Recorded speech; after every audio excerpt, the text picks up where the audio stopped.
So hello guys, welcome to our my channel. So నేను ఒక్కనే అయితే బొబ్బిలి పండుగకి వెళ్దాం అనుకుంటే నాతో పాటు మా బ్యాచ్ అందరూ బయలుదేరంట. ఆ విషయం నాకు తెలియదు. సో ట్రైన్ అంతా అయితే అల్లకొల్లోలం చేస్తారన్నమాట మా వాళ్ళు. కష్టం, వాళ్ళందరినీ ఇబ్బంది కూడా పెట్టారు చాలా మందిని. చూస్తేనే మీకు అర్థమవుతున్నట్లుగా ఉంది. ఫుల్గా ట్రైన్ అంతా గోల గోల చేశారు. సో అదే విధంగా ఆడుతూ పాడుతూ సరదాగా వాళ్ళని కూడా నవ్విస్తూ మేము నవ్వుతూ అలాగా 2 hours జర్నీని అయితే ఫినిష్ చేసేసాం అన్నమాట.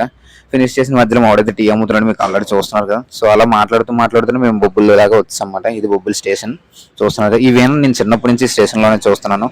సో అలా మాట్లాడుతూ మాట్లాడుకుంటూ మేమైతే చర్చ్ దాకా అయితే వెళ్ళిపోయాం అన్నమాట. ఇది చర్చ్ బయట అంబిషన్, చర్చ్ ఇది లోన. మేము వెళ్ళేసరికి మాస్ అవుతుంది అనమాట. సో మాస్లో పాల్గొని లాస్ట్ వరకు ఉండి ఇక్కడ ప్లేయర్ చేసుకొని అయితే మేము మళ్ళీ రిటర్న్ అయితే అయ్యాం అన్నమాట. సో చూస్తున్నారు కదా, ఈయన ఫెస్ట్కి అయితే ఇప్పుడు మన ఇల్లు అన్నమాట. ఈయన జోజో అనమాట. సో లైఫ్లో మీరు ఎప్పుడైనా సరే ఏదైనా చేయండి, కానీ మనల్ని నమ్మిన వాళ్ళకి మాత్రం ఎప్పుడు అబద్ధం అయితే చెప్పకండి. ఓకేనా, బాయ్.